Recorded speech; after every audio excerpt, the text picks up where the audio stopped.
to the cloud. And then we're gonna share this, and then we're gonna get started. We're gonna hide the floating media controls. Let's see. Okay. And I'm going to make everybody co-host in the event that while one person is speaking, the others, if you see somebody coming on, you know, let them, Can you tell me the order again?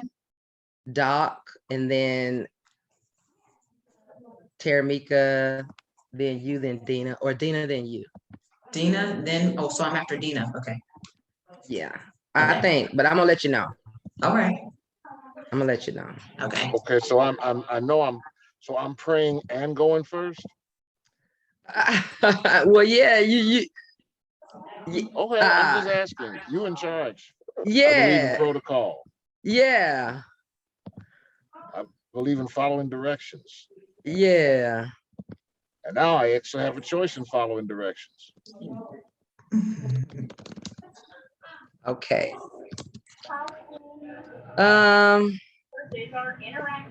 So here we go.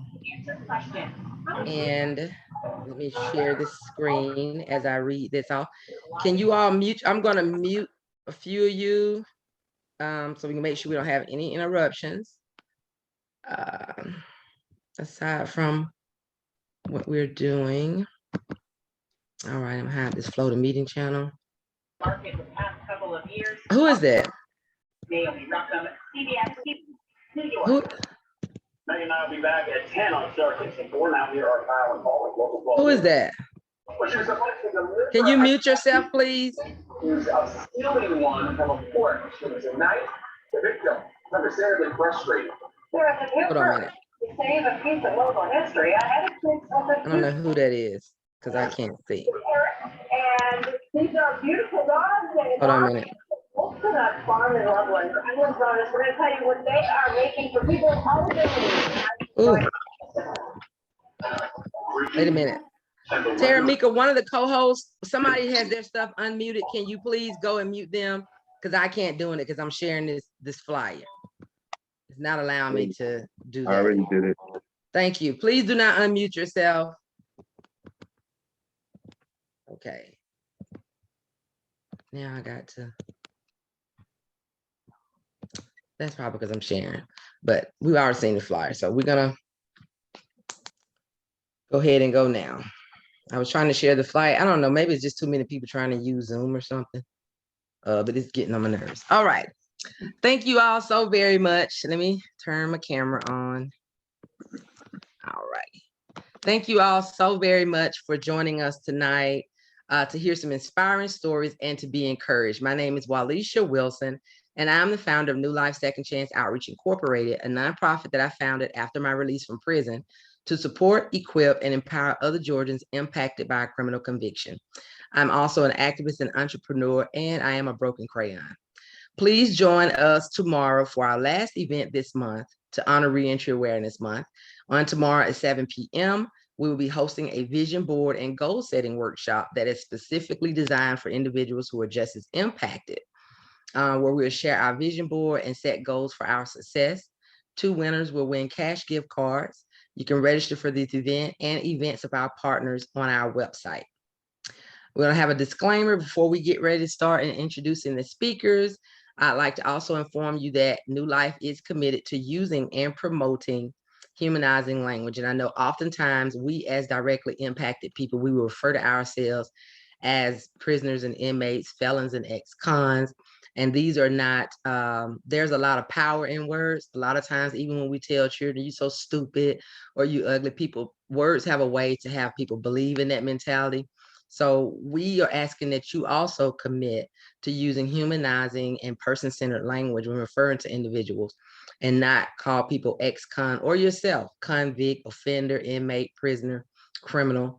These terms further cause harm and they perpetuate stereotypes and stigmas that relegate justice involved people to second class citizenship, which we are not. Therefore, we ask that you use humanizing and person-centered language such as a person in prison or a person with a felony, returning citizen or person on probation, currently incarcerated person or formerly incarcerated person, or you can just call me human. And we'll give you some resources that we'll drop in the chat later that you can read on why language matters and to support you on your journey with using humanizing language. So right now we're going to introduce our guest, and just raise your hand because I was trying to share the flyer in the background, but we having some serious issues. I'm gonna try one more time. And Dena's having some challenges getting in. I'm not understanding why. She needs the meeting ID number. So right now, we will introduce Harold Dean Doc Trulear. Dr. Harold Dean Trulear, affectionately known as Doc, is a Philadelphia pastor, professor, national leader, author, teacher, lecturer, nonprofit founder, and trainer of Balance and Justice with Mercy, who is not only my brother in Christ, but my friend. He is the national director of Healing Communities USA and the founder, and despite misconceptions, is the originator and visionary behind the Stations of Hope Project. Doc has served as associate professor of applied theology at Howard University School of Divinity since 2003. He currently teaches ministry and social justice advocacy, ethics and politics, ministry and criminal justice, and church and community studies. A Phi Beta Kappa graduate of Morehouse College, he completed his PhD with distinction. Dr. Trulear is the author of over 100 articles. Thank you, John. 100 articles, book chapters, essays, and published sermons. He is a certified instructor in the Inside Out Prisoner Exchange Program, having taught HUSD courses in several correctional facilities. He directs Healing Communities, which mobilizes congregations to support those returning home from incarceration through the establishment of family and social support networks. With Charles Lewis and Doug Wilson Good, he's a co-editor of the book Ministry with Prisoners and Families, The Way Forward. You can read his full bio and many accomplishments at the links that'll be dropped in the chat shortly. Terrameka Thomas Williams is an author, a singer, HR specialist, and the one who sang me to sleep at night, and whose voice was the difference in me giving up and taking myself out or pressing on while we were inside together. She is my sister and one of the people who has inspired me. Might I add, she is from Athens and is one of the biggest Dogs fans that I've ever known. Very much. I don't know if Dena's on here yet. I don't think Dena's gotten on yet.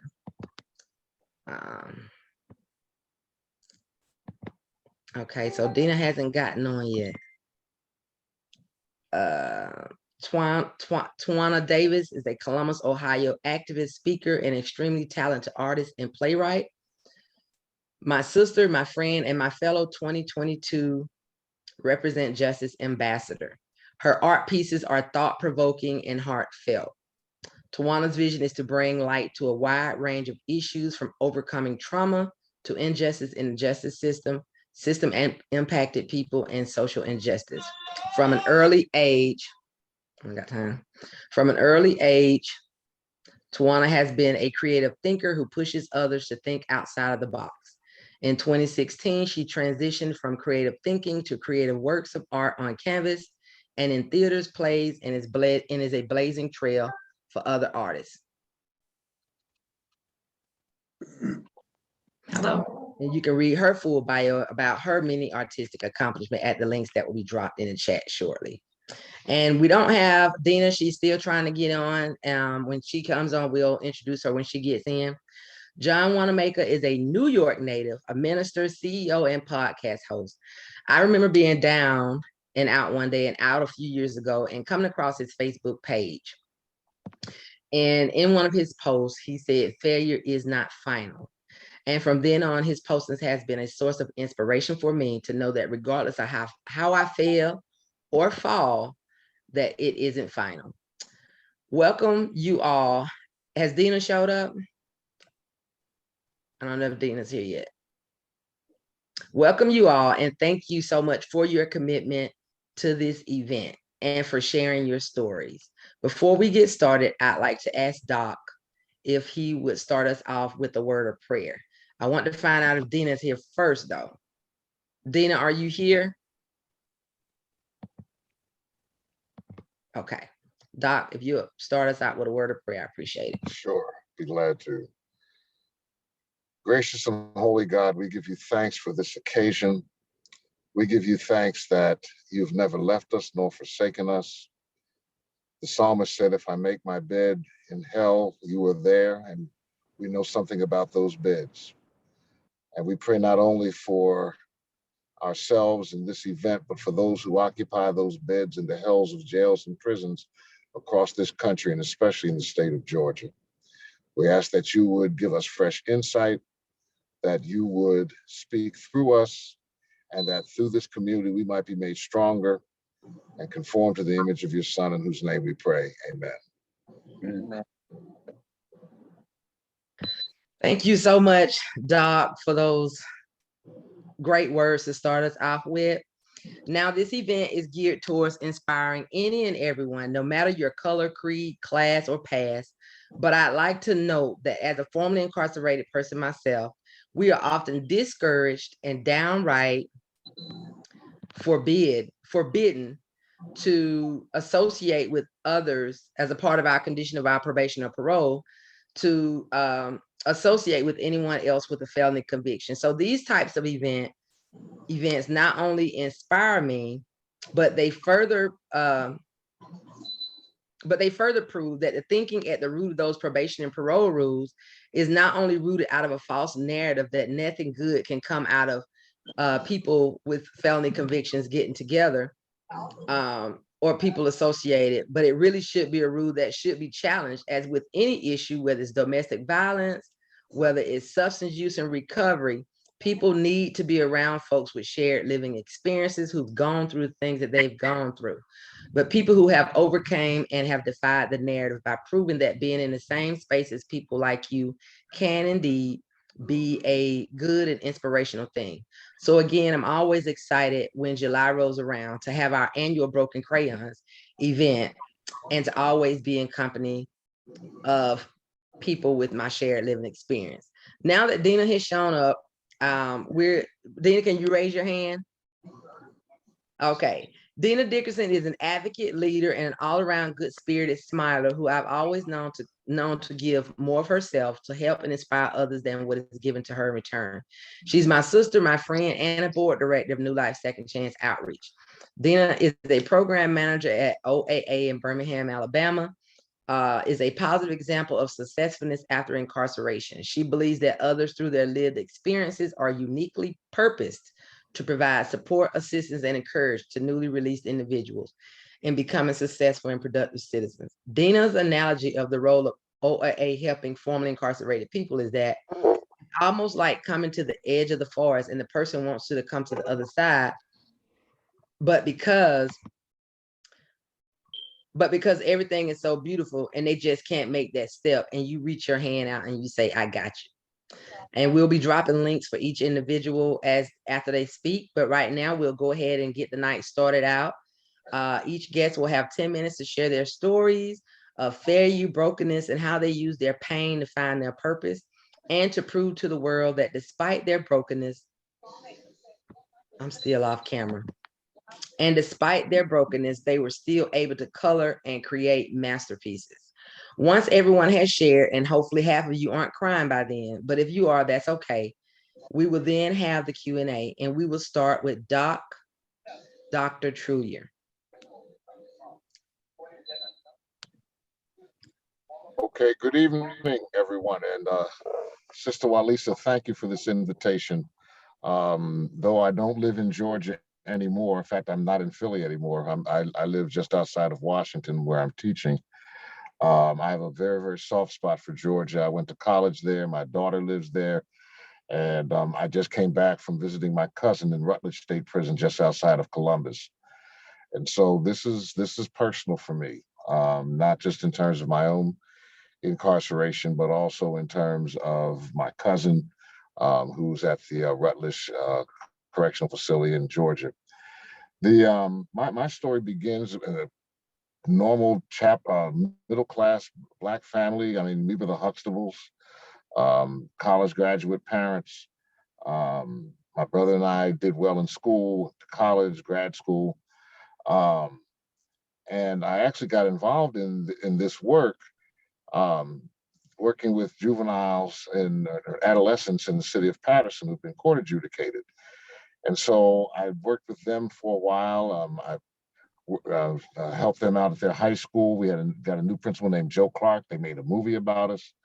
Um, and this slowly but surely, this middle class kid began to experience a different side, a different part of the world, a different part of society. Um, I began teaching in the 1990s at Sing Sing Prison, doing well, but really, to be honest with you, I was an overcommitted activist, and I put more time into my work and my job than I did into my home and my family. And eventually, out of my unhappiness, I became an alcoholic. Um, and this middle class kid with all the degrees was in and out of liquor stores, in and out of crack houses, and my drinking caught up with me, and I ended up getting multiple DUIs, which in Pennsylvania will land you in prison. And I finally did in 2010 land in prison for my third conviction for DUI. And so my story on the other side of incarceration really has to do with dealing with my addiction. It has to do with dealing with the shame and stigma of alcoholism and drug use, as much as it does the shame and the stigma that's associated with incarceration. Because if I want to stay out of prison, I've got to stay sober. And so what I've discovered is that um, one day at a time, I have to work on the me issues, the issues of shame and the issues of self-esteem. Um, you can have all the degrees in the world and still not be happy. You can have a good job and still not be happy.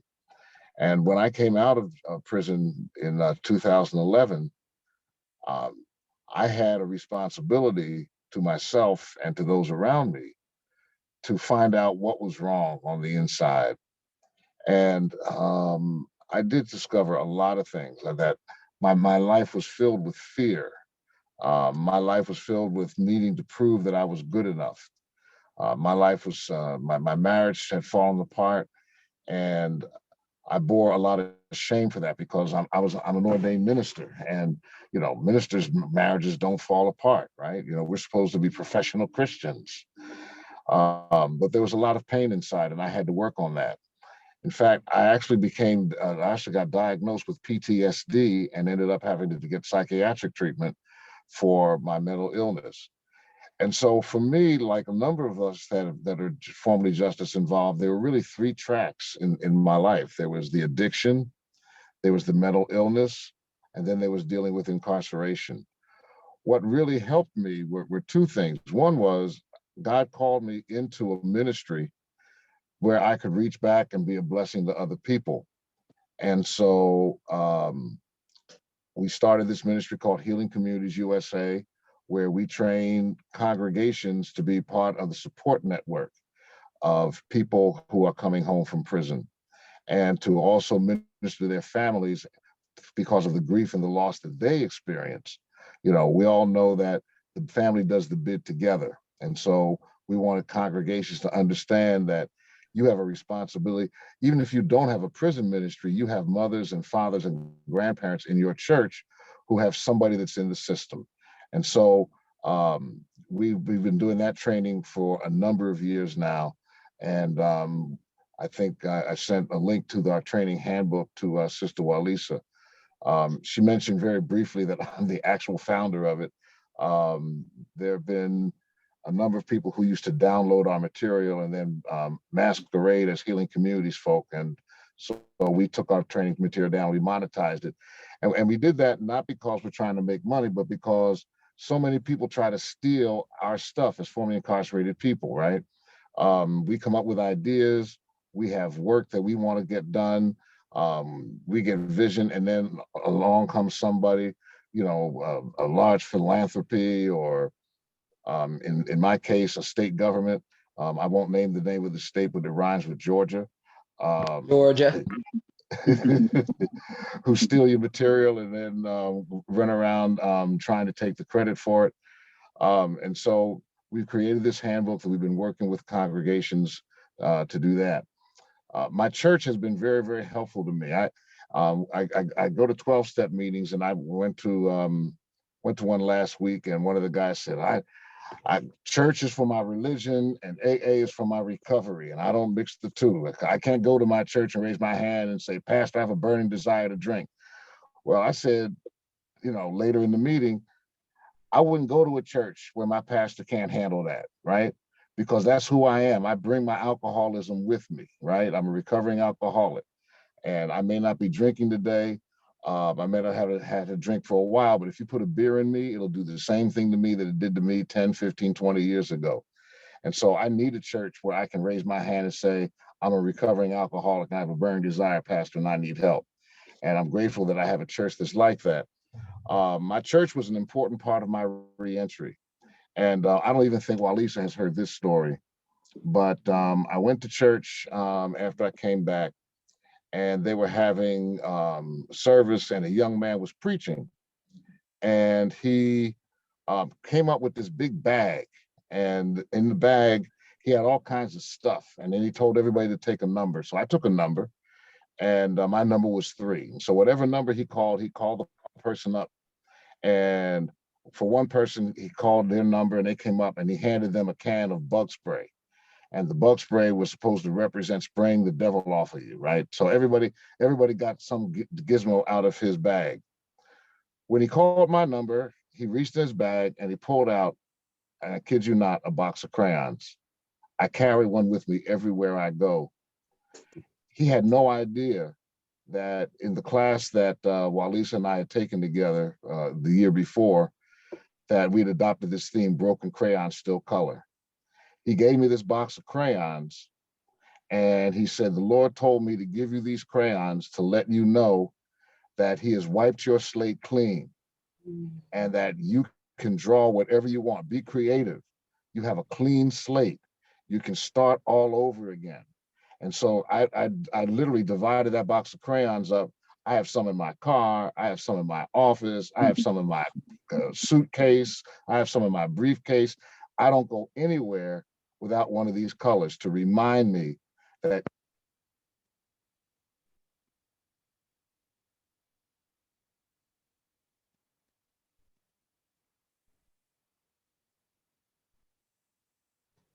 Voice went out.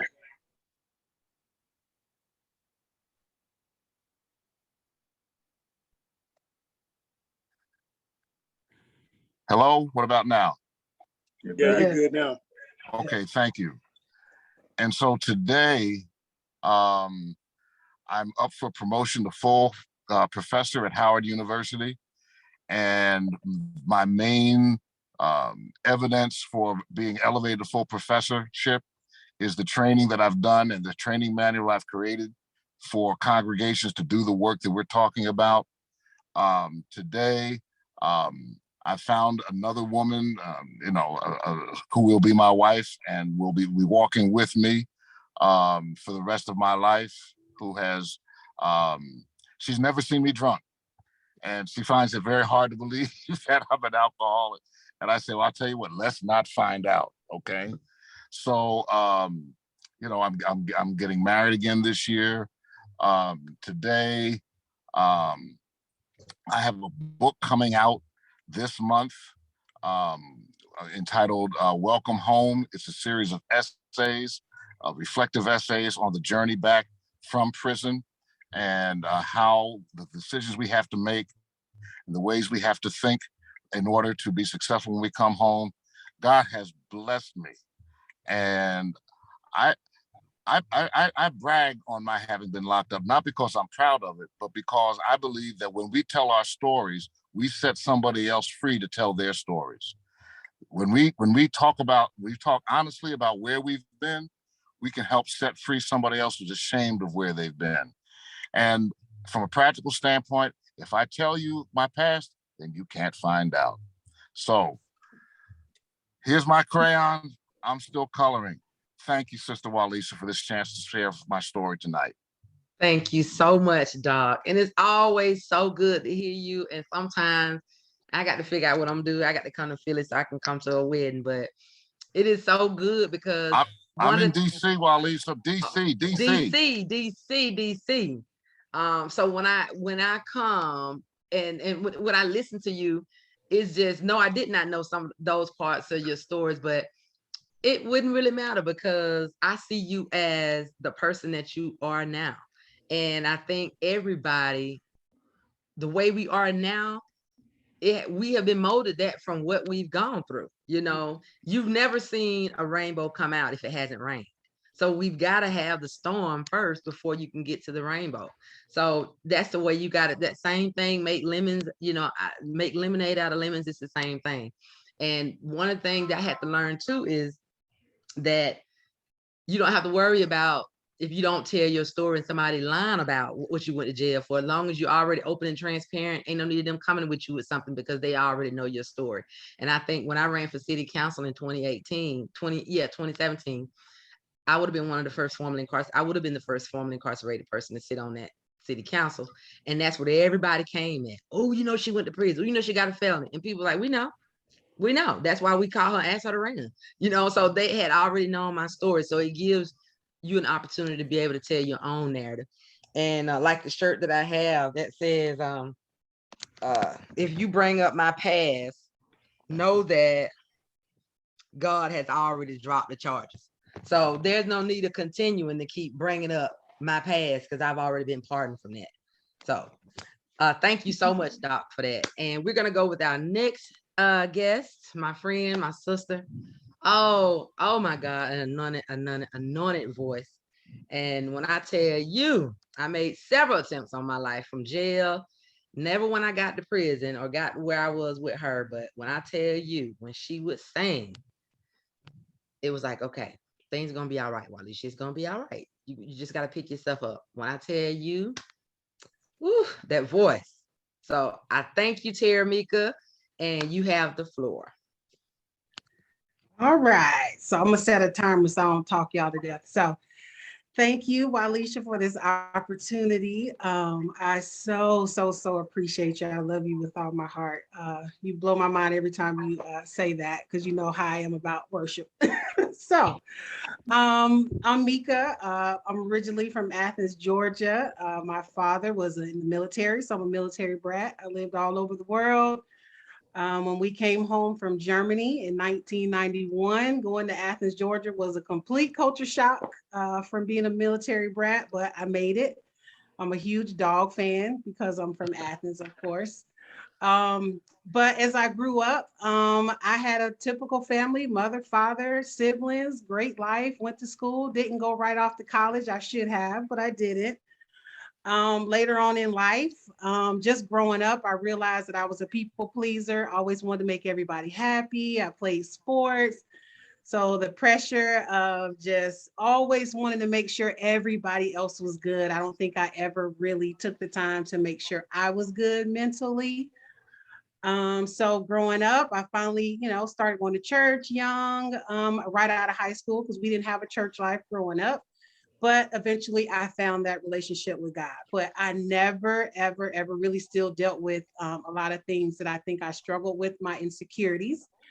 So at a point in my life, I ended up getting a charge. And during my incarceration is where I got to meet the lovely Walisha. That experience changed my whole life. I remember waiting 4 years to go to court for my charge. And during that 4 years, I was completely depressed, but nobody knew it because I wore a face. I knew how to be happy. I knew how to present myself. And one particular night, I decided today's the day I'm going to take my life and I don't have to deal with this stress of the unknown. I wrote every letter. I was prepared, but I decided I'm going to go to church tonight so that nobody will know what's happening. During that night, fortunately, thankfully, by the grace of God, there was a preacher there, and he made the comment that you go through this depression, your highs and lows, but you'll never be depressed again. And that depression broke off of me that day. Going forward, the next part of his message was, even if I had to go into prison, I would definitely know I'm there because God has a reason for me to be there. And so that's how I took it. So I was ready for whatever God had for me. When my time came and I was incarcerated, I kept reminding myself, I'm here to help someone. It's not about me, though I was terrified. I had never been arrested, never been in trouble, never been suspended from school, never been in a single fight in my day in life. So that experience was traumatic. Like, I had no idea what was about to happen to my life, but I knew I was there to do God's work. So I went in, I met amazing people. It changed my life. I was completely terrified to sing every night. Somebody told on me that I sing because I was in my choir. So I was used to worship, but I wasn't used to being in a setting, having to sing before people. But I recognize now God used that voice not only to heal other people, but to calm me every night, to keep me sane, to keep me in a place. So upon my release, I came out, I hit the ground running, went back to work. Unfortunately, in the state of Georgia, it's kind of hard when you got to check the box. People view you a certain way. But I got past that. I got an opportunity to move to North Carolina, which I was able to start my entire career over. And when I got there, I realized that I needed to go back to school, which I did. So I went back to school. I got my associate's degree, my bachelor's degree, and I finally got over the shame of everything that I had dealt with in my past. I remember going into an interview and the question comes up, well, if you were so great at this, why are you no longer at this job? And I had to explain what took place in my life, which caused me to be incarcerated. And I remember coming out of that interview crying, asking God, please help me to tell my story as a success. I don't want to be a sad story. I want every interview, when I walk out of there, they need me, that they see the work in me. They see my ethic. They see my confidence. They see my skill set versus what has been written on paper about me. So that drove me to be good at going in and telling my story. And so that inspired me later on in life. I want to be in human resources. I've always worked in that field, but I didn't have the credentials. Eventually, I did get those credentials. I am now an HR specialist, which I love because I love to sit across the table from somebody who has a record and say to them, this is not who you are.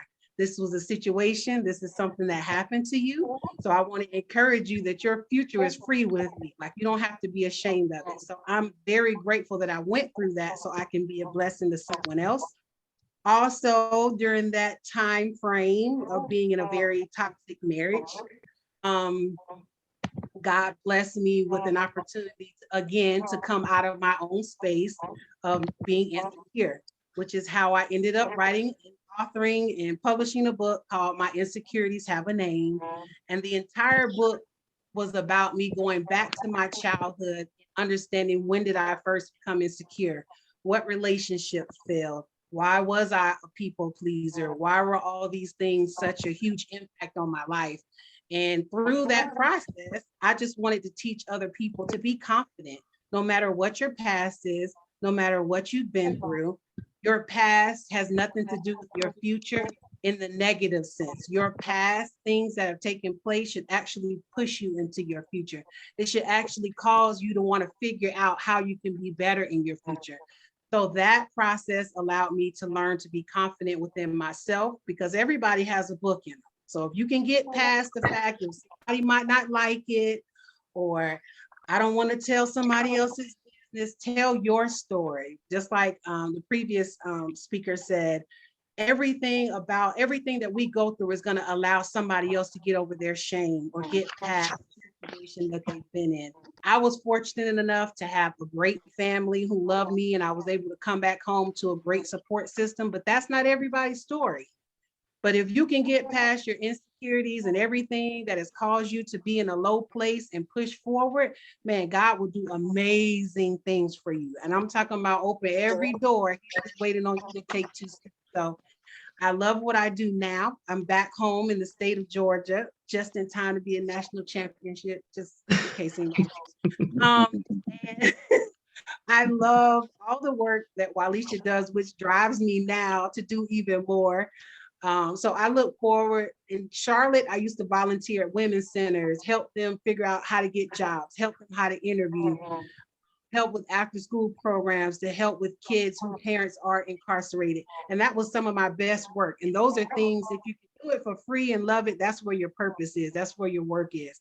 So with all that being, where my time at? Okay. With all that being said, I enjoy just empowering people. I want people to always know they are somebody. They belong to an amazing, amazing Father who will do amazing things for them. And my purpose now is just to teach people, like, get past it. Let's move forward. If you need to create a job, let me help you figure out what your job is that you need to create. I just want people to know they are loved, they are cared for.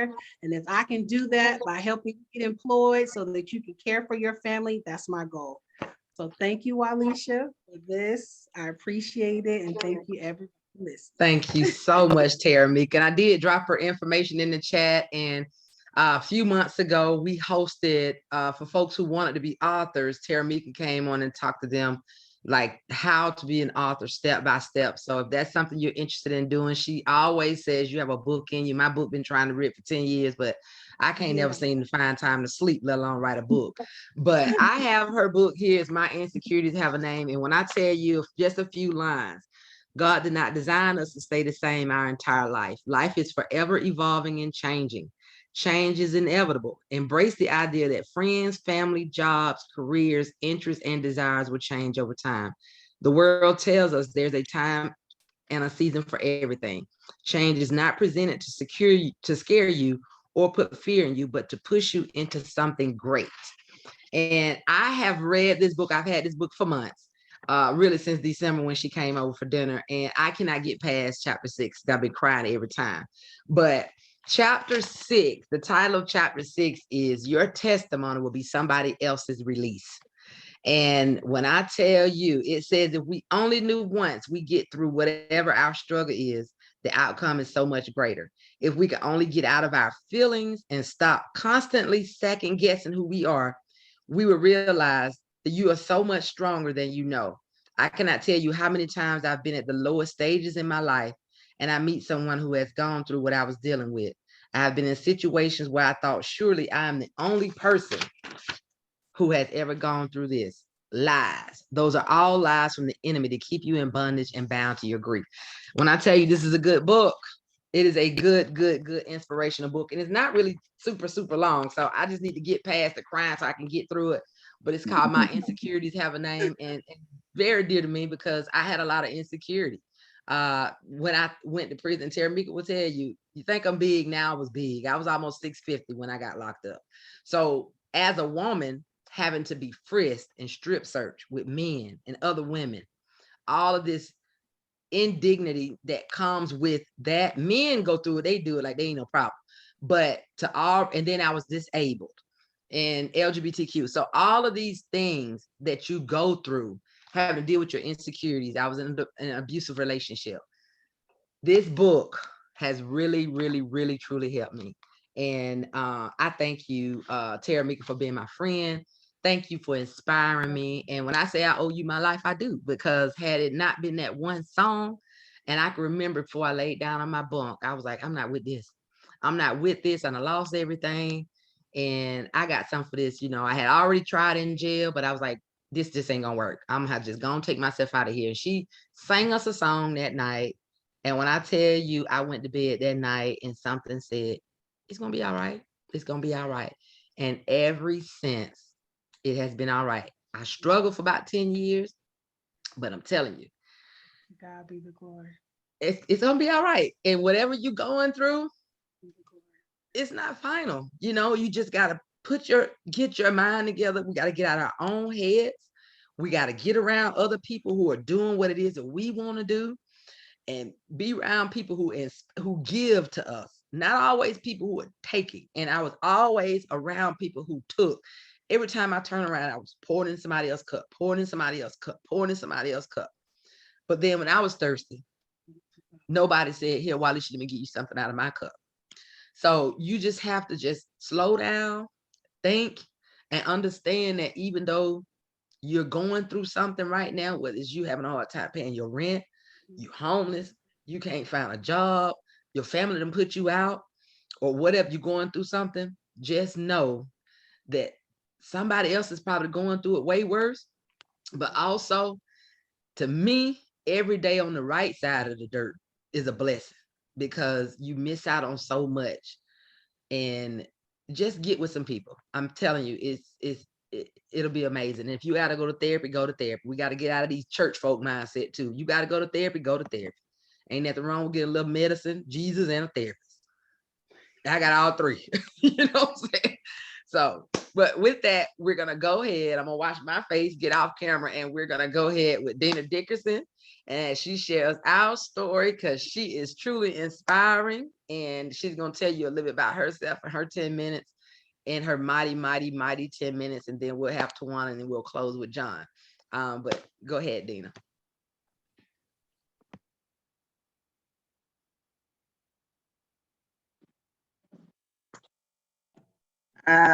Thank you guys so much for the honor to just be here in your space and to share in community. Walisha is always a foot soldier on the ground, always screaming loud, like that one that cries out in the wilderness, prepare you the way, you know, that kind of stuff. So very, very grateful to have met you, to be working with you, beside you, for you, all of that. And for those presenters that are here, thank you guys for allowing me to share this platform with you.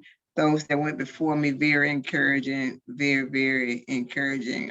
So many things came up in my mind as you guys were talking and sharing. I'm saying we're more alike than different. So I am Dena Dickerson. I'm here based in Birmingham, Alabama. I am indeed a person that's been impacted by the criminal justice system, a victim that fell prey to some of the outlandish things that happen in the name of, and with the discretions that are so broad, and oftentimes we fall prey to it. I am the COO of the Offender Alumni Association before language became a thing. 8 years ago, we gathered to form something that was going to be similar to the AA, just a safe and brave space for persons that were just as impacted to share in some of the challenges that they're facing, more so the mental and the emotional and the social impact that being ostracized due to a felony conviction has. But if I go back just to give you a little bit about me, as early as I can remember where and how, I think we all have to find that thing that our life pivoted from the innocence and the joy and the freedom of just being born and breathing and, you know, all of that stuff before life has its way with us. I think my earliest memory was, of course, a childhood trauma that I experienced at 6, walking in the bathroom on my mother attempt to commit suicide. At that time, I had a little sister that was 2 years younger than me and a set of twin brothers that was 3 weeks old. And so I could hear my mother crying, and because I too had become an alcoholic by the time I entered the incarcerated setting. And so hearing her crying in the bathroom and opening the door to find her with a gun upside her head, and me at that moment, I can feel it like it is today. Like it was today, it's like my walls went up. It was like, what do you do with that? And it seemed like a lifetime passed. And so, you know, before I can actually move into action, but that also is the thing that a person told me, that the core of me is the thing that has always remained the same in my life and that has been a constant. And when I look back at it, and being able to have empathy, to reach out, to feel compassion for individuals started at that moment. But the walls that went up that actually allowed my life to pivot On top of that, I didn't know I was poor until someone told me I was all right. And they like, oh, you poor. I mean, every month we do the same thing, right? We just have to go to the neighbor's house and eat at the last of the month. It's good, but you're poor. So all of that kind of stuff and that shame that came with these revelations and the things that we start self-inflicting. So I thoroughly identified with being incarcerated before incarceration in a physical state. And talking her out of the gun, and my aunt, which was my grandmother's sister, taking me away from the house and raising me hereafter until I turned 14 years old. And I can remember the promise that I made to myself that I was going to go back and get my brothers and my sister. And I never went back and got them. Life took its toll on me. I started smoking marijuana at 8. Started drinking about 9 or 10. By the time I was 14, leaving the house, I was a full-blown alcoholic with a gun in my hand and a bag of dope. In the name of needing to be grown, like my aunt said, all grown-ups need their own place. And at that time, I think that's when I made the wrong decision. And I said, I'm gone. And I always told people, my aunt put me out when I was 14 years old. And that was not how it was at all. And so living life forward, just trying to survive, not understanding what I had gotten myself into. And it continued to progress until I caught my first charge. And I was sentenced to 1 year and a day at a prison here in the state of Alabama, and had abandoned all my dreams, wanted to become an accountant, very smart, but then I was also insecure. I was shy. And I was a loner and I was an introvert. As much as people say I like people now and I'm everywhere, I think I'm a hybrid now.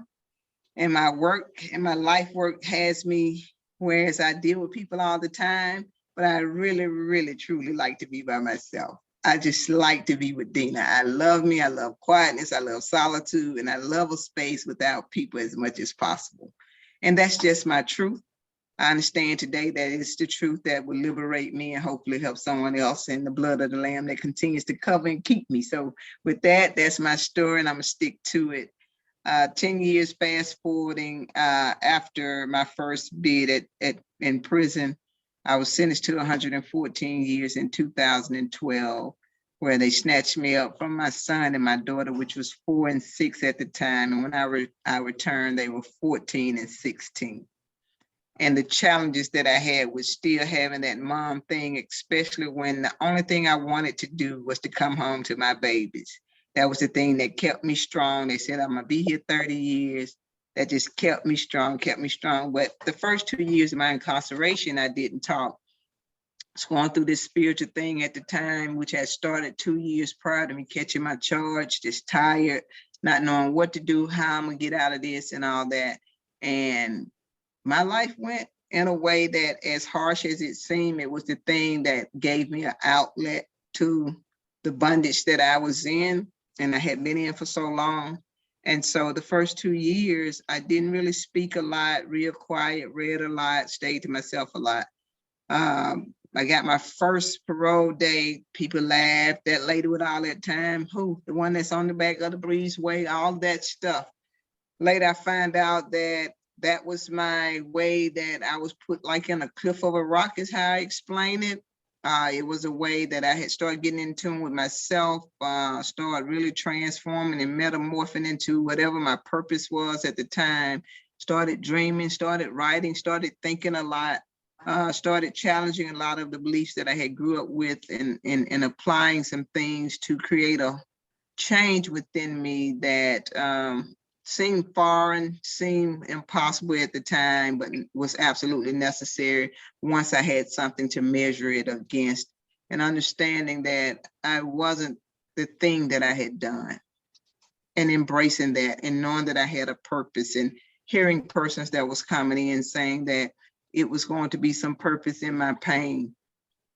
And doing those 10 years of incarceration, just trying to make certain that I wasn't the lady that went into the back gate. Unbeknown to me, I had started putting some things on me that even today I sort of kind of have to unravel. start believing what people were saying, the labels that was there. I can remember being asked to turn to the wall every time someone in the free world was coming through the prison, and those social anxieties that had started taking place. As much as I was fighting incarceration and the things that come with it and being institutionalized, there were some things that was happening in spite of. 2012, I was privileged to be released from prison. Where now January made 10 years. I've been home. 2 years after coming home, we started the organization that I had mentioned earlier, as a supportive community with visions and purposes that I was given while I was incarcerated, knowing that this was the canvas that God had given me to move forward in his purpose and plan. We started a youth organization. We started a community engagement component where we adopted a neighborhood to challenge the negative stigma that comes with incarceration by having a give back project for elders. We started going inside of the prison, being a bridge and a supportive measure for individuals and letting them know that people can get out and stay out in spite of what people are saying. There are ways that we can make it after incarceration. There was some work to do to start. Then we moved into Georgia in 2018, where we partnered with the U.S. Attorney's Office and started an inside program at Metro. And all the efforts that we were able to do here in the state of Alabama, we are actually duplicating it with partners in Atlanta, Georgia, as well as Savannah. Fast forwarding to back here to Birmingham, where I worked at a homeless shelter for 9 of those years, retired in September of last year to take the reins of OAA full time and to continue these measures, and just got awarded the hospital-based violent intervention program here in Birmingham, where we were awarded $1 million. And all day today, I've been interviewing people, believe it or not, for the job, and primarily those persons that are justice impacted, being able now to not only be a bridge to certain resources, but to become a resource in this community.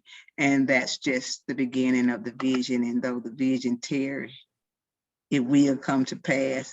And so that's what I have right now. I thank you guys for listening. I appreciate you all so much. I am currently still on parole for the next 94 years, but what they told me is that whomever the sun sets free is free indeed.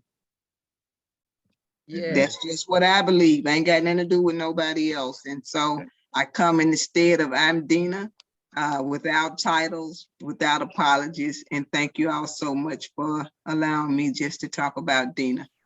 Thank you so much, Dena. And when I tell you, when we talk about the verse in the Bible that says the last will be first or something like that, to know that a lot of us have gotten out and defied the odds, and not only that, are in positions where we can help. We hiring other people and have the ability to do that. So what Terrameka and Dena does is just awesome and amazing. And the part that Dena left out, I know she said she's on parole for the next 90-something years, which is absolutely ridiculous.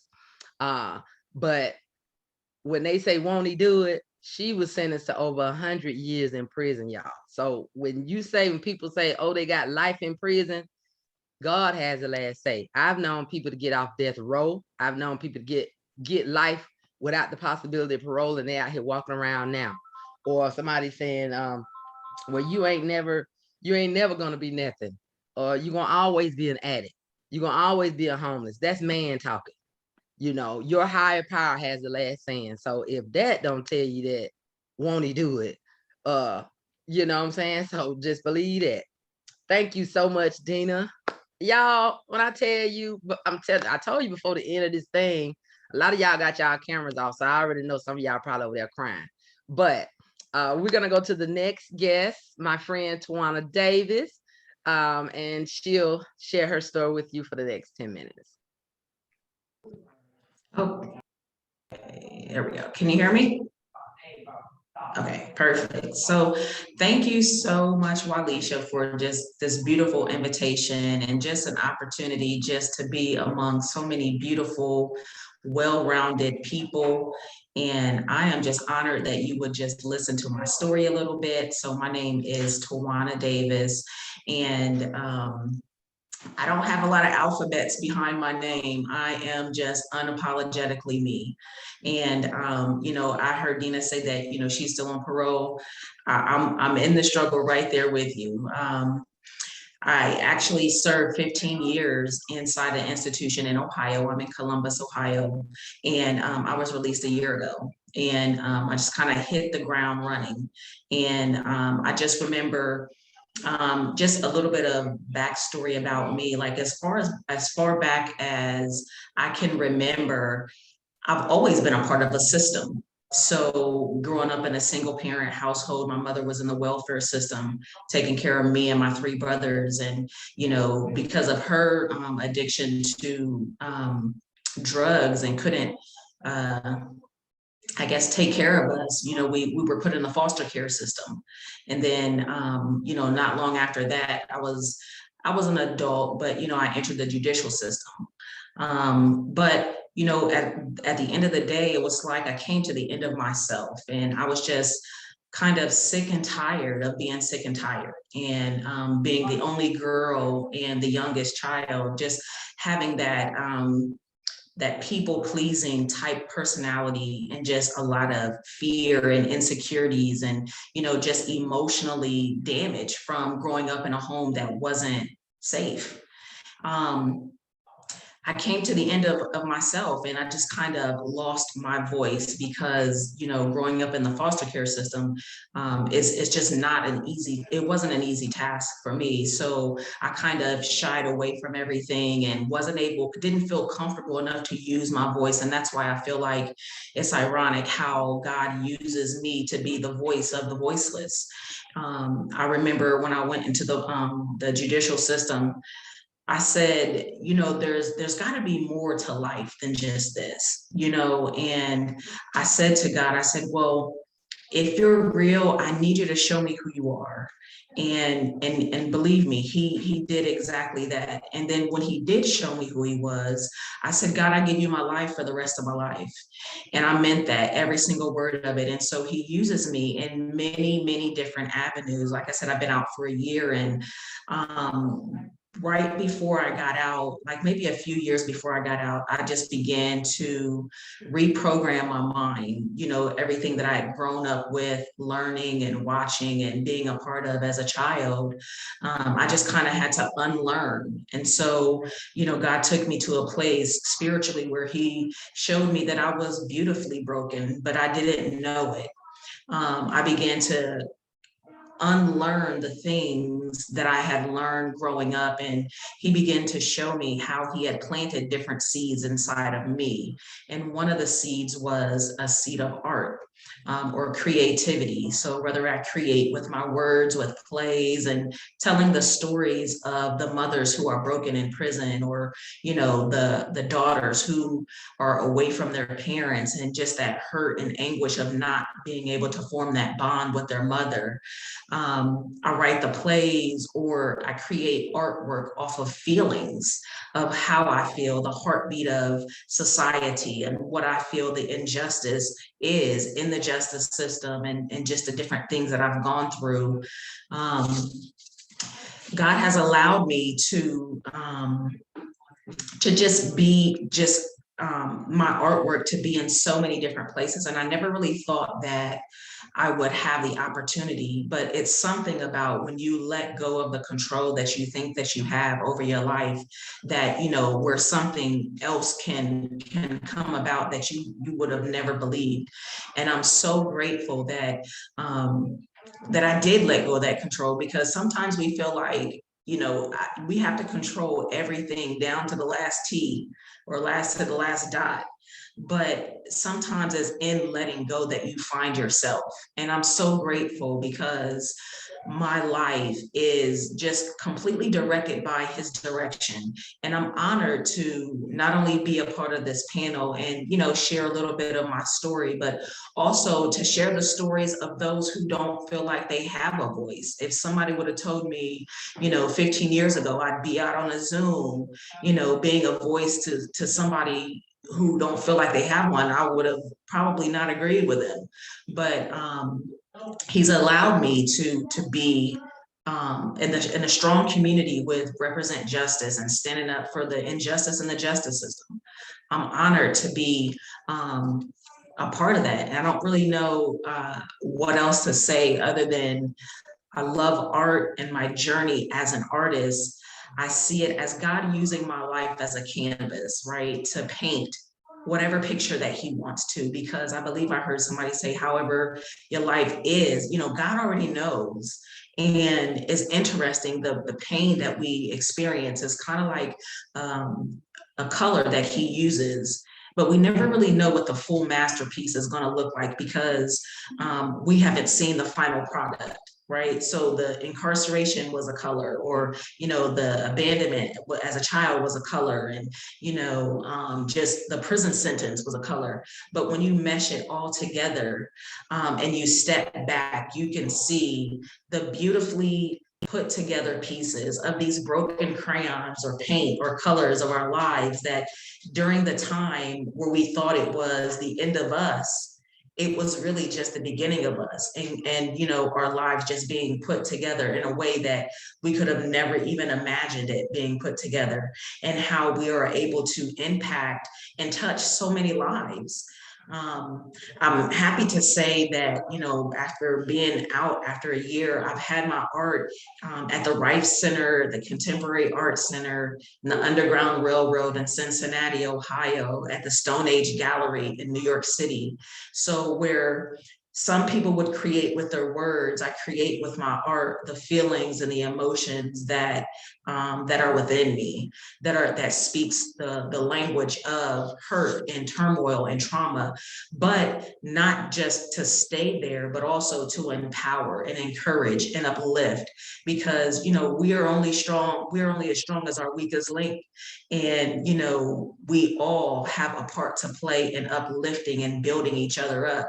And I'm here to say that I'm here to play my part in whichever way that I can do it. So whether if it's, an art piece, or telling somebody's story, or writing a book, or, setting a play, I am here because we are all connected, either, whether you like it or not, and I don't necessarily know about, I think it was Walisha who said about being embarrassed and strip search, and the men not really caring.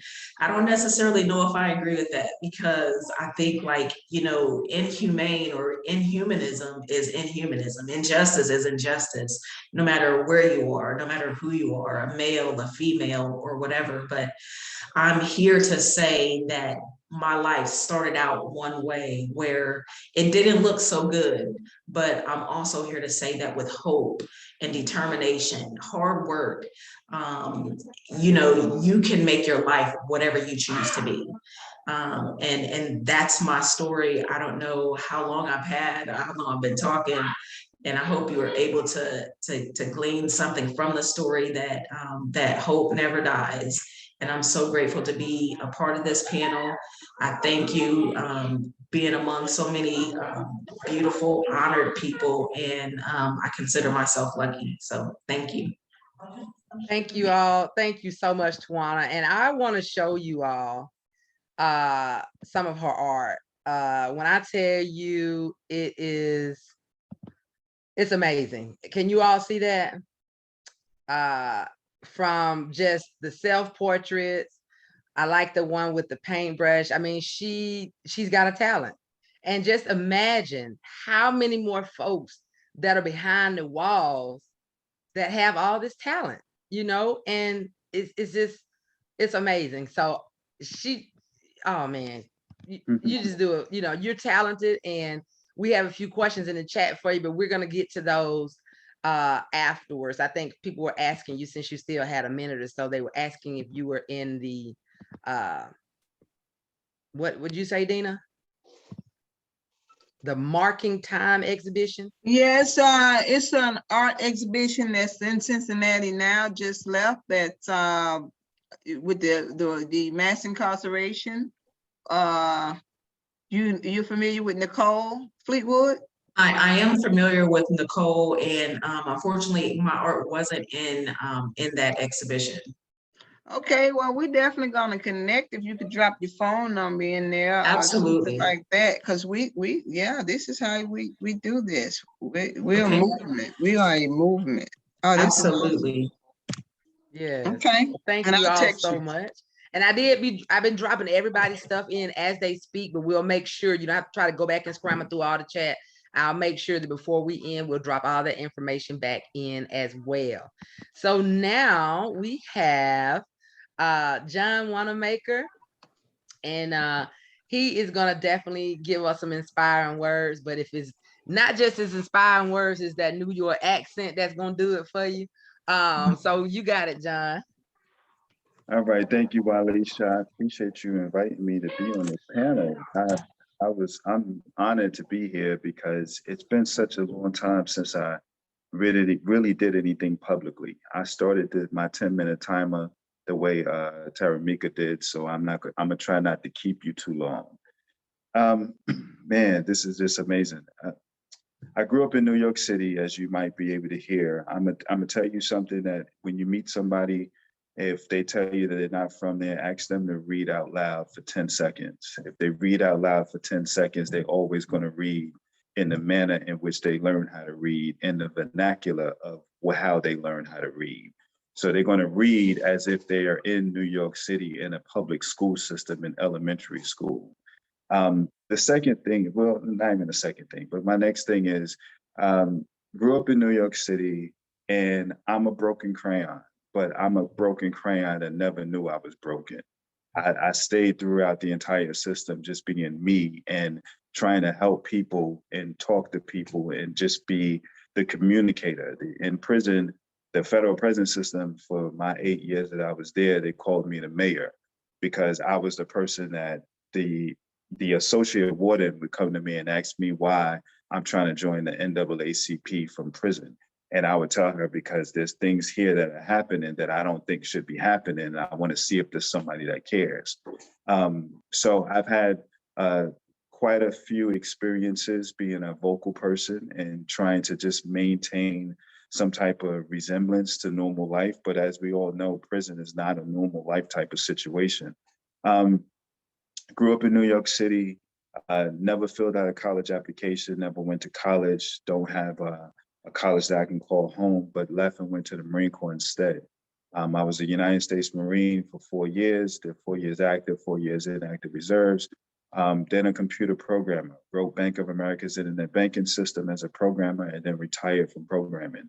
I was a guy who could write down the directions on how to tie a shoe. And if you can think about that on how can you tell a kid to tie his shoe on paper, that was me. Then started an investment company. I was the president of the company, had a few employees, and I ended up losing $2.5 million of investor money. And the feds came after me. They accused me of having a Ponzi scheme, and then ended up getting indicted in 2005, going to prison in 2006, and getting out in 2014. When I got out of prison in 2014, I went and got a job. Well, I went to the halfway house. They gave me 6 months halfway house. When I was in the halfway house for 5 months and 2 weeks, they violated me for doing a radio interview, and the regional director of the prison system heard it while I was in the halfway house. So they violated me, put me in Mansfield Prison in Texas, and I stayed there for my last 11 days. When I was released, they didn't give me a ride back to the city. They didn't give me a ride to where I was going. I walked on the highway with dress shoes on, all dressed up, for 11.5 miles in order to get to the closest gas station to call my aunt in Washington, D.C. to ask her if she can call somebody in Dallas, Texas that could pick me up from the gas station. It was nighttime, it was dark, it was a terrible situation. But like I said, I was a broken crayon that didn't know I was broken. 2 weeks later, I was in a potter's house with Bishop T.D. Jakes Church, and a guy walks up to me and asks me if I would be interested in being a deacon. And I said, sir, I'm in the halfway house. I'm about to get out of the halfway house, and I don't know if I can be a deacon. He said, well, fill this card out and I'll see what they say. They called me in for an interview. I told them the story, told them why I was in there, told them what was going on. And 4 weeks later, I started in the deacon and training program in the Potter's House. I became a deacon in 2012. In 2015, I became a deacon at the Potter's House under Bishop T.D. Jakes. In 2016, I became the captain of the deacon team under Bishop T.D. Jakes. And then in 2018, I left the Potter's House. One of the things that Walisa said she didn't remember, and I obviously forgot just now, but in 2015, I decided to take all the blogs that I wrote when I was in prison and come out with a book. The book was called Failure. The book was called The Voice from Inside, Failure Brings New Knowledge. And that's still on Barnes and Nobles, it's on Amazon, it's everywhere. At this time, what I want to do is I just want to read the very, very first page of the book. And this is how you know I was in the prison system, all right? Because this was something that I wrote this many, many, many years ago, and I really, truly don't even know. I don't even know where I got these words from. I don't remember what my mindset was back then, but this kind of gives me a glimpse as to what it was. It says, prison life in 3 words. When I thought of the title of this article, I had no idea how hard the thought process would be to describe. So as I sit here to write, I believe the best way to characterize prison is in a word. Therefore, I went around and asked numerous inmates or prisoners to describe prison in 3 words. After I purged myself of my descriptive words, finally, I asked a staff member to describe prison in 3 words. The words of the inmates and the words of the others are not similar, so it proves the divide in what our mind perceives. As for me, the words I've chose are seclusion, humiliation, and stagnation. Seclusion, because you're separated from the people you love. In federal prison, you are scored for your security level in custody once a year. One of the scoring factors is family ties, meaning how much do you communicate with your family and friends. The only real methods of communication are phone, email, mail, and visits. But each of these methods cost money, and often money an inmate doesn't have in his or her account. So our kids, spouses, and parents suffer with us. Humiliation, because as an adult, we don't like to be verbally abused by another adult, micromanaged, supervised in small tasks. As prisoners, we're told what food is available, how much we can spend at the institutional store, and medical staff tells us how serious they believe our pains are. One of the most humiliating things is having to strip naked in front of an officer after a visit. There are men and women who don't want visits just for this purpose. I can go on, but I'm sure your time is precious. So just to get back to what we were talking about earlier about going to visit and what we didn't like, my last word was stagnation. Stagnation is my last descriptive word because every day we prisoners had the same activities. The only changes are new prisoners arriving and prisoners leaving. The routine is repetitive. You wake up, breakfast, work, school, lunch, work, school, security, security count, dinner, recreation, and lockdown for the night. Those are the basic activities every day in the federal system, and it hardly changes from security level to security level. But through it all, life for our loved ones changes every day. New technology, new events, new movies, new activities, new school, new everything. Here are some words that other prisoners have shared with me. They each have their own method of describing why they feel this way, but their descriptive words about prison were boring, stressful, military, nursing home, crowded, indifferent, lonely, suppressive, depressive, oppressive, restrictive, demanding, tedious, indolence, ineptitude, ambivalence. Yet in the feds, you have some judges and some congressmen and some sheriffs and some SWAT team members, and they're all prisoners too. So some of these words came directly from them. So like I said, I went in 2006, got out in 2014, and I'm kind of different because my little sister has been in since 1998 and she's still in prison. She's been in prison for 24 years. I talk to her every other day, and I'm always answering the phone in some crazy way in order to give her some motivation to get through her every day. I grew up in a house where it was my grandmother, my mom, my dad, me, my aunt, and 2 uncles. And it was me, my sister, and my little cousin. My little cousin, who we call one another brother and sister, she's now the district attorney in Savannah, Georgia. So she's a lawyer who was the district attorney. My sister is still in prison, and I got out in 2014. And when I got out, became a deacon, my book got published. And after my book was published, 2 years later, I ran for U.S. Congress for District 26, which is a United States congressional seat, currently still being held by Steve Burgess. And running for Congress, and then coming out with a second book that is also available on Amazon. And I've just been running and running and running, coming up with an organization called New Leaf Alliance Foundation, believing that it takes an alliance of people to help one person turn over a new leaf, constantly trying to work in the prison system, going back to the halfway house for 5 years in order to talk to them about what it is they need to do and how they need to be thinking in order to come out of where they currently are. I just wanted to be on this panel today in order to tell people, whatever it is, don't give up. You don't have to be the smartest person in the building or the smartest person in the room. You just got to know how to find the answer the fastest. And with that, I'm done. Well, thank you so much, John. And I did drop the link to your book in the chat as well, and some more information about language, and for you to also support my business where we spread messages on our t-shirts. And I get a lot of conversation and engaging conversations, particularly anything that's about spirituality in the criminal justice system. So if you all check that out, I really appreciate it.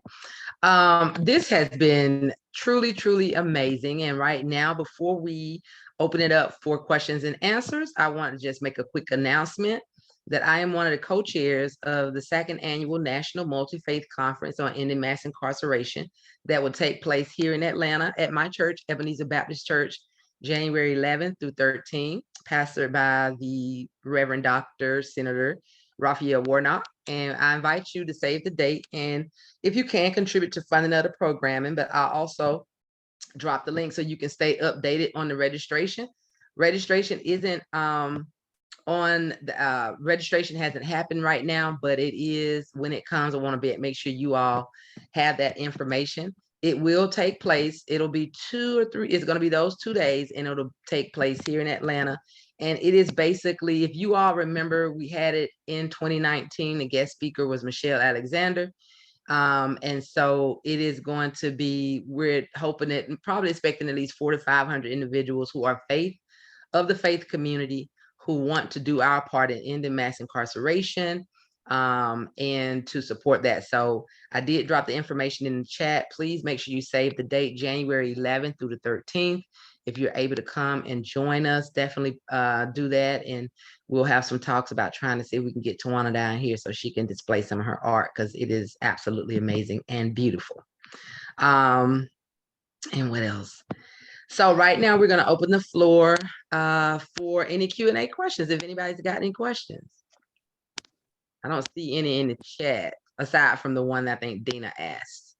And I did drop it in there. John didn't tell y'all, but he is the owner of 830 Electric Incorporated. He's here based out of Metro Atlanta area. So I did drop his information as well.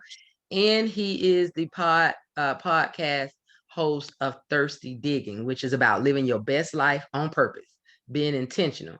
He says there's only 24 hours in a day for everyone. Use your time wisely, because it is worth whatever you put into it. Dig like there is no water except the prize under the sand. So I make sure I drop that, and I'll drop it back in there again. So if anybody have any questions, please feel free to take yourself off mute and ask anybody your questions. I'm just excited. I'm excited. I am excited. All this greatness on this thing right here. How in the world do we stay connected? You know what I mean? Like, there's persons that, you know, did their Vietnam stayed, you know, it's just something that we share. I understand there's so many that we want to leave our past behind, but there's so many still suffering in silence because of it. And this is just my heartbeat. Well, Alicia knows that I've stalked her for years because of her greatness that I heard at a just installation that we were a part of. And so Jess was a stalker. Hearing her heart though, so you got to have a special ear to be able to hear the heart of people and know that, you know what I mean? Because I think that there's a connectedness that's missing. And because of that, we still have some of the challenges that we have, not just this population of individuals, but just overall, but primarily speaking in this space. And it was just as I was, of course, and I'm gonna leave it alone, but I was in a very intellectual conversation with a professor from Ithaca over this past weekend. And I said, but we're still the population of people that they ostracize against for whatever the reason is. Yes, we got a lot of things going on that's centered around us, but I love the thing about Alicia has an organization she's a part of, like nothing about us without us, all in one. Like, where are we though? Those that can actually help push this thing. And yes, we're getting our life together, you know what I mean? But how can we, because I get just leadership, I get legislation, I get all of that. I'm just, my little hand pinky is the part that's a little bit more, I guess, intimate on the ground. How do I build those people up in order to build these forces in order to help those individuals as well? It's not a long shot. It takes some work, but that's all I want to say. How do we continue these conversations? How do we bring in more people to this space? Because she's always, well, Alicia's, I love her. She's a connector. She's a networker. She is a doer. She's just awesome. But anyway, that's all I have to say. How is it that we do this? So I have a question, actually. So one, first of all, just thank you all so much for sharing. Your stories are just amazing. And I just feel really honored to even share the space with all you wonderful people, because you're just so filled with passion and with love and hope. And that is so inspiring to me on so many different levels. So I've had the honor of working with Walisha as part of the Multi-Faith Initiative to End Mass Incarceration, both on the national level and at the Georgia level.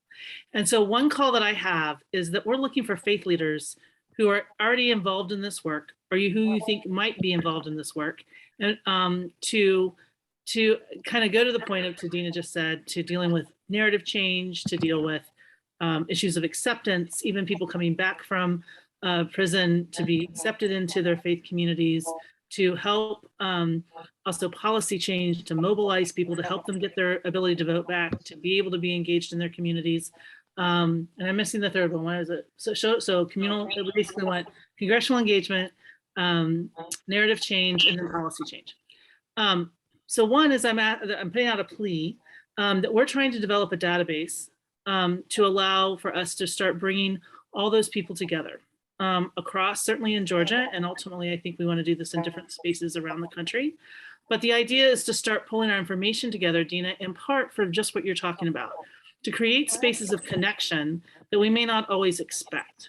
And so one of the questions I have is, would something like that, would having a clearinghouse around, for instance, reentry and resources and groups and faith spaces, safe faith spaces be useful? And are there ways that we can support making that happen? And because I just think that in sitting here listening tonight, I want to come hang out with you. I want to come help you do your stuff. I want to help you, bring you into the world. You know, more people need to know you and your stories, and just the amazing strength that comes with both vulnerability and faith. And that ability to walk through the fires that our world has created, and how we can make those fires less for those in the future, right? Like, I mean, there's just so powerful, and it breaks my heart that more people are not in this room right now, okay? Because I think that as people begin the conversation around the stigma associated with incarceration is just, it's a lie, in the sense that it does not allow for the complexity and fullness of human beings, for the redemption that's possible, and for the fact that we can all be engaged and we can support one another. So anyway, I'll get off my little soapbox. I just am in awe and supportive, and would like to know how we can help. I have a couple of responses to that. Let me try to be gentle. I've been doing this 15 years on the reentry space, and I would be glad to have an offline conversation about how to pull that together. It's not easy, and we all don't know each other like we should. I'll just leave it at that.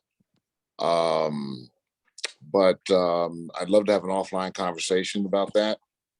Second, I happen to know that the BOP is trying to do that and create a database of faith-based reentry programs over the next 5 years. I know that's proprietary, so but I know something. I'm part of that effort, and I know something about how to pull, how to identify the resources. Sometimes it's very difficult. I know, for example, Sister Davis is in Ohio, and I tried to go through the county-based reentry organizations in Ohio and got no response except for Franklin, where she is. So that's another conversation I'd like to have in terms of what's going on in Columbus. But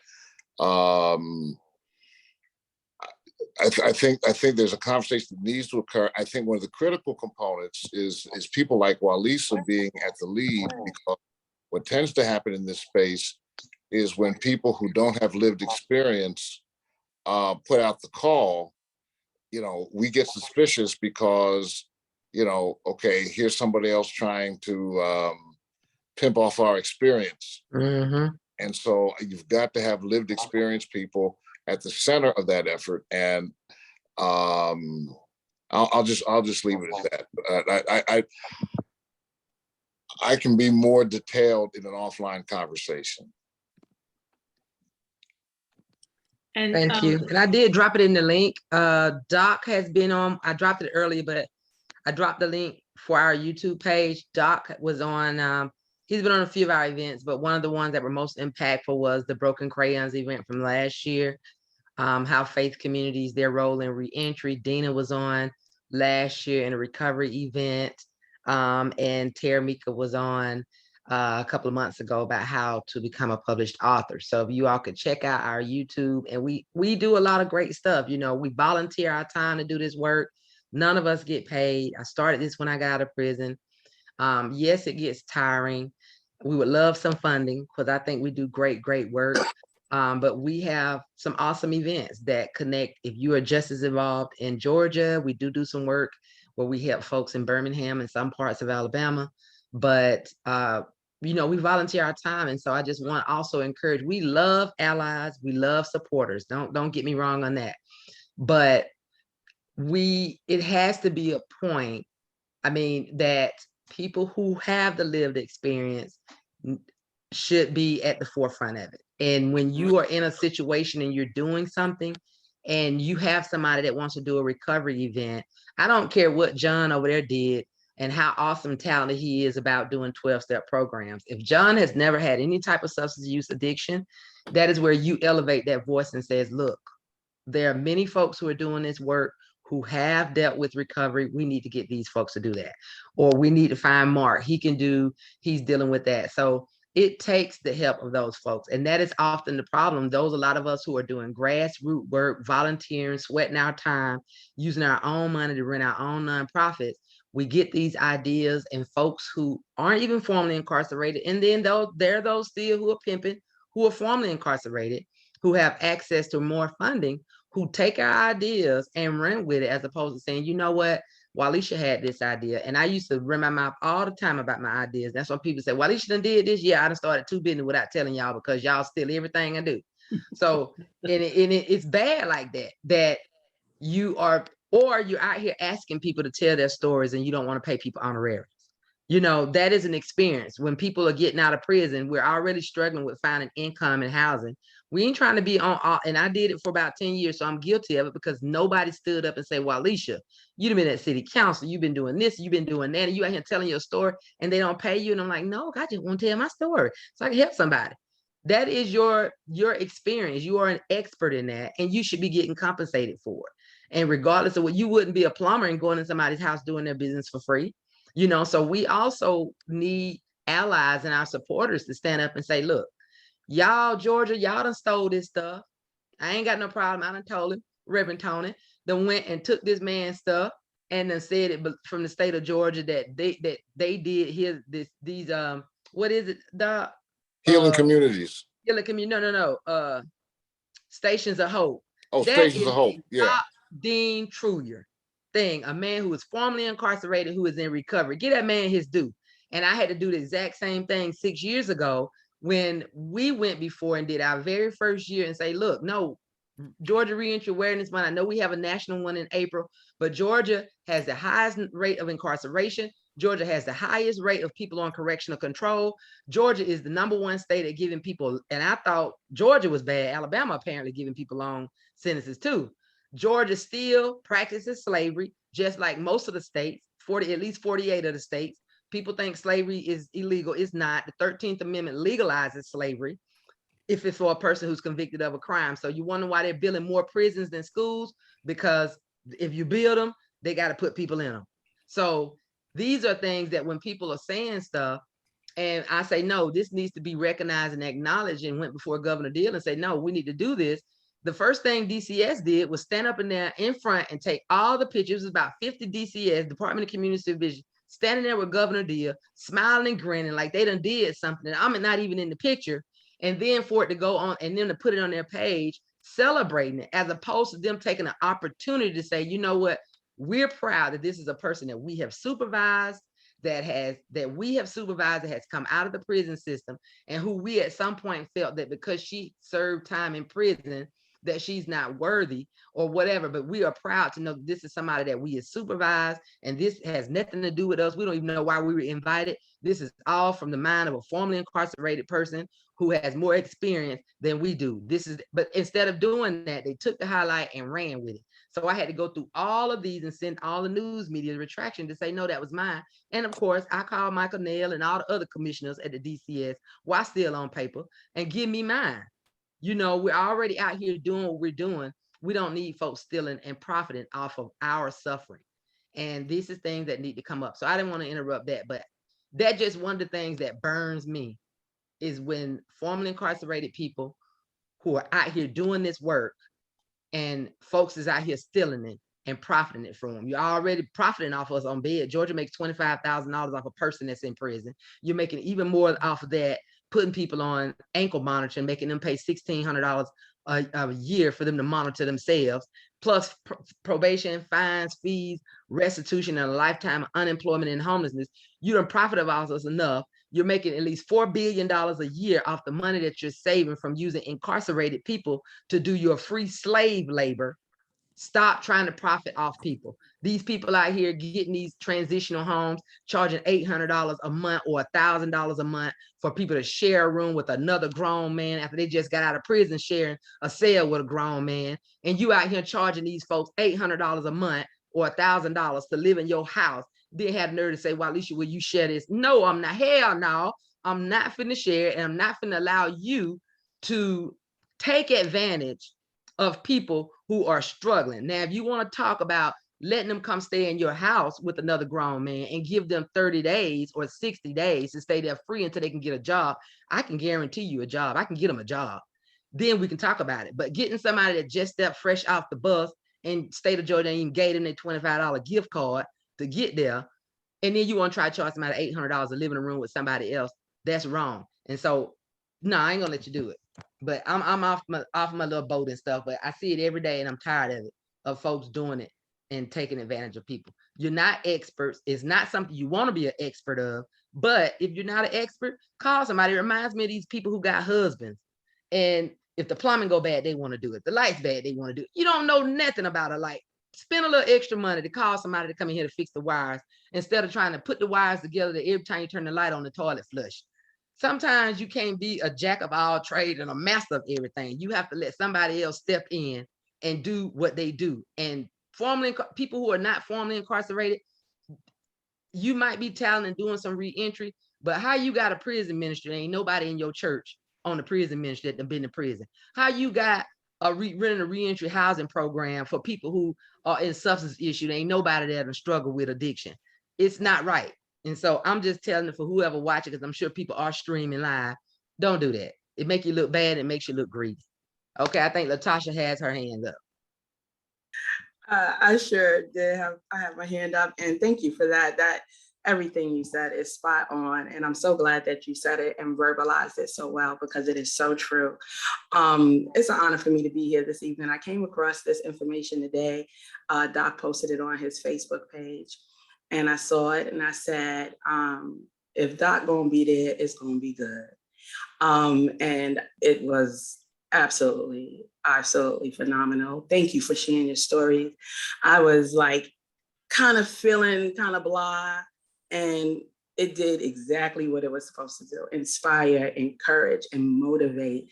And I love to hear the stories of those who are formerly incarcerated, or just anyone's story. But that's the space that I'm in. And my connection with Doc is over about 10 years ago. I myself was in a church, and they had all types of life groups, and all these life groups dealt with singles and marrieds and this and that. And there was nothing that resembled my own experience. And that was the wife of someone who was serving 25 to life. And so I brought to them, a proposal to start a group that would allow us to be part of community within the church that they weren't. You have the prison ministry, like you said, people who ain't never been to prison, don't have any kind of experience in anything, go to the church and go to inside the prison and do this or that, but not really focusing on the families. And so that started my own journey with working and ministering and mentoring women and families who had someone that was incarcerated. So I'm just full. My heart is full. I don't even know if I have a question. I just had to get it out, in regards to the work that you guys have done, the things that you've accomplished, your journeys, your stories is just amazing. And just continue to tell those stories and continue to bring others to the places that you are now. Mental health, and I will say this, mental health and incarceration. And I heard it from Doc. I think Mika said it. Someone else also mentioned, trauma. And one of the things that I've noticed, I'm not a formerly incarcerated person, but at the same time, my lived experience is, I was born from incarceration. My father, when I was born, was in Rikers Island, has a history of incarceration. My uncles, my brother, so that's the life that I knew. So it wasn't unlikely that my husband would be incarcerated when I married him, even though we had a life before that as young people. But mental health and incarceration, particularly upon reentry, is there enough that's being done in dealing with that transition? We get your housing and you get, your license, you get all the basics that everyone needs to live and survive. But what is being done to transition, make that transition mentally, and dealing with, the effects and the residue of incarceration, as well as the adverse childhood experiences that we have, coming into the carceral system? What is being done, or do you think there's enough being done? How can we fix that space or that gap? Before somebody answers that, where are you located at now? I am currently in Virginia, but I am from New York, Brooklyn. Okay. Hello, Mr. Wannamaker. Okay. I just want to make sure, because when I do the follow-up emails, I'm going to send everybody the resources that I know y'all probably scrambling trying to write them down and save them, but I'll be sending the follow-up emails, and I'll see what I can do to connect you to also resources that are in your area, because between Doc and myself, and I'm sure John does, and some other folks on the line, know some folks who are up in the Virginia, New York area, and probably connect, especially not only with the mental health piece, but also organizations that are specifically working with families. Mm-hmm. Leslie, or the Doc, or Dena, Terrameka, Twyana, or John, did one of y'all want to answer that question about what's being done regarding mental health and folks coming home? All the church. So let's go back. Verse number 2, I'm in Isaiah 54. So one thing I've heard is that, well, I know that we've been working with some folks that who I know who are, coming back from have been in prison or have been working with justice involved folks for a while, and they're doing specialized training for basically post-incarceration mental health challenges, right? Like they actually are coming up with treatment to deal specifically with that. For thou shalt not be ashamed, neither shalt thou be and then the other is that we're one thing that I feel that I know here in Georgia, and I think this may be happening in some other states as well, is that like we recently had a mental health parity bill that recently went through our legislature. And so we're working really hard with other various coalitions and groups, and hopefully some of our faith leaders to really put the pressure on the folks who are implementing those things to make sure that there are monies in the budget, because that's really where it sits, is the money, right? Is to make sure the money is in the budget to support mental health support for people both in and coming out of prison, and to make sure that they have that support as they transition back into the community. And so one nice thing is that given there, unfortunately, we have to like utilize what's already there sometimes to grab onto that tail and move it forward, to move those things forward. If mental health is where it sits, then that's where we go to say, great, this is a mental health issue and we need to invest in this, right? Because we also know it's a housing issue, and we know it's a work issue, and we know it's a dignity issue, and we know it's a resource, right? There's all these resources that need to be dealt with. So, that's one of the things that we're working with on a couple of different groups here, is to try to get them to make sure the money's there to support the PICS work, as well as trying to get even some of the local organizations such as the APA or the LPC organizations and associations to incorporate PICS treatment into the protocols for mental health professionals, because there are way too many mental health professionals that don't understand how important this is, and that this is real, and then it's applicable as PTSD and is another form of PTSD fundamentally, and that they're on the front lines. A lot of therapists are working already in the addiction field. They have opportunities there in which to expand that work. So I think that there's a lot of different ways you can use that. Making it happen is going to take time, like everything else. Two things real quick. One is that several jails in this country, large jails, have named mental health professionals as wardens instead of cops. Chicago was one of the first. They're on their second mental health professional. In fact, their first mental health professional was a forensic psychiatrist, because the Cook County Jail was the largest psychiatric facility in Cook County. Philadelphia, my hometown, the woman who was over the jail system there is an LCSW. And so, in a number of places, the number of people who have mental health issues in jail is larger than those who are in some form of treatment or residential treatment. And so we can advocate for expanding mental health treatment within the jail systems as well as within the prison systems. That's not a direct answer, but I think part of the issue in terms of mental health when people come out is that they have very little support while they're in.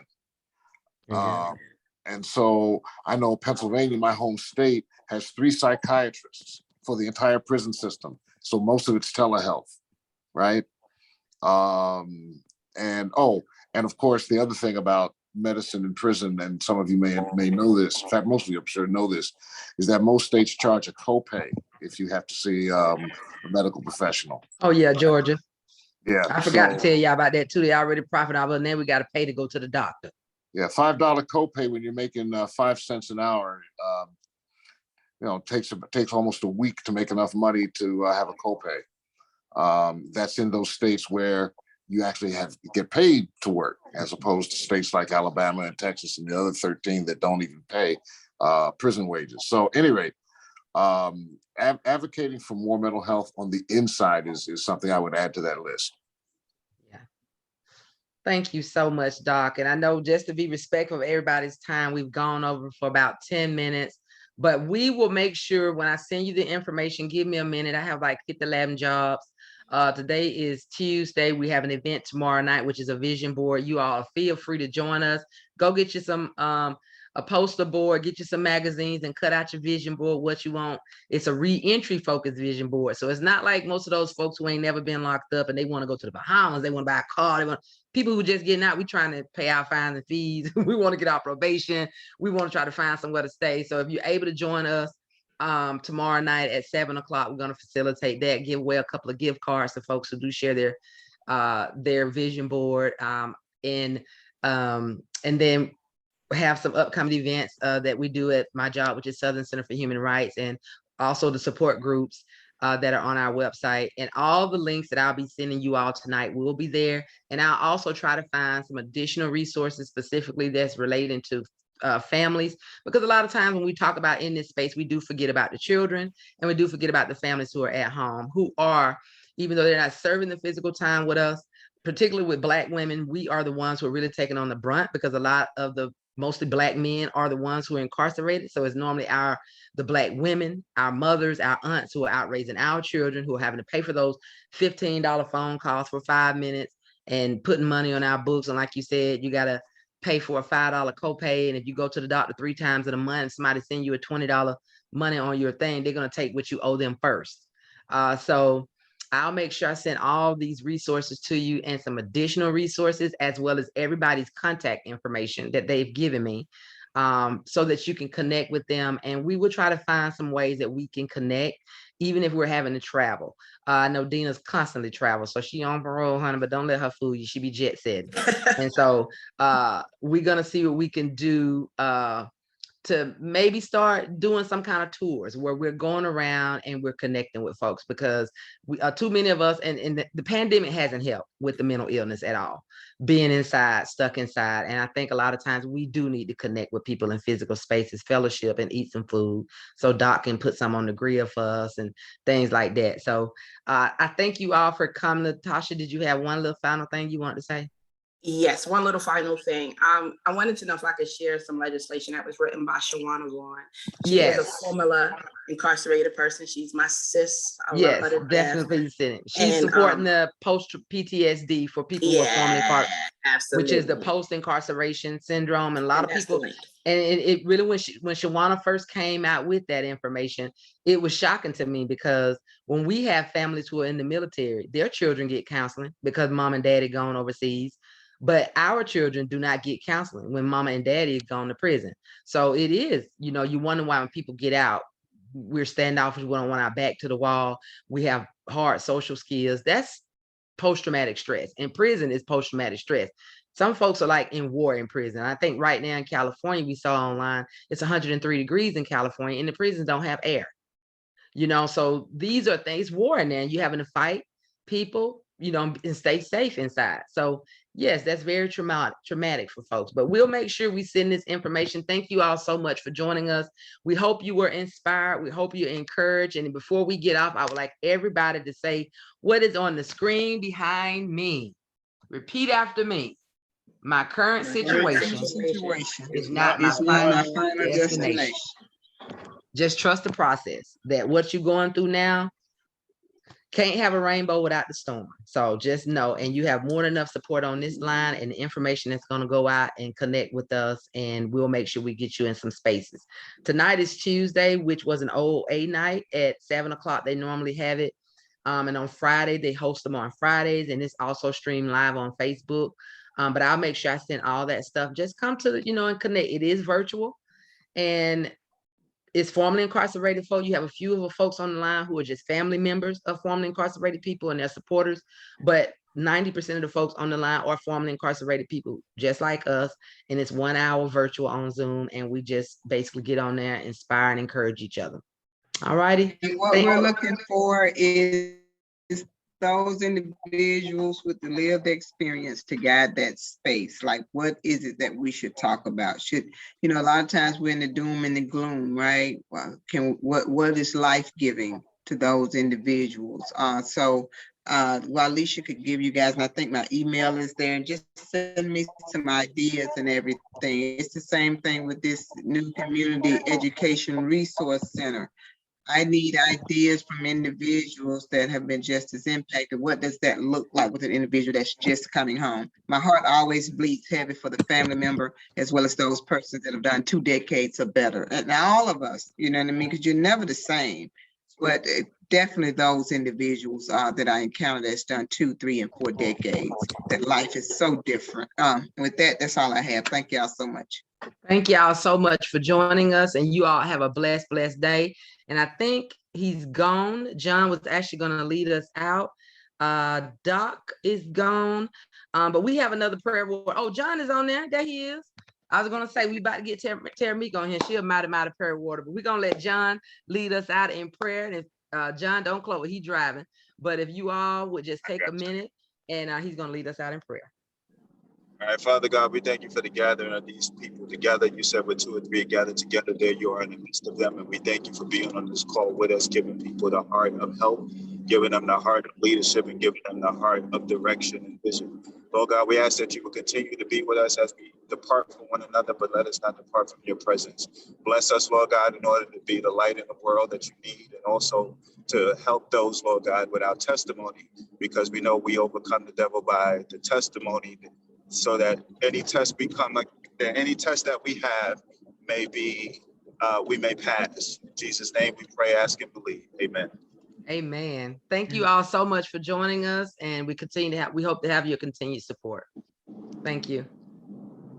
Let's see, we're gonna stop recording.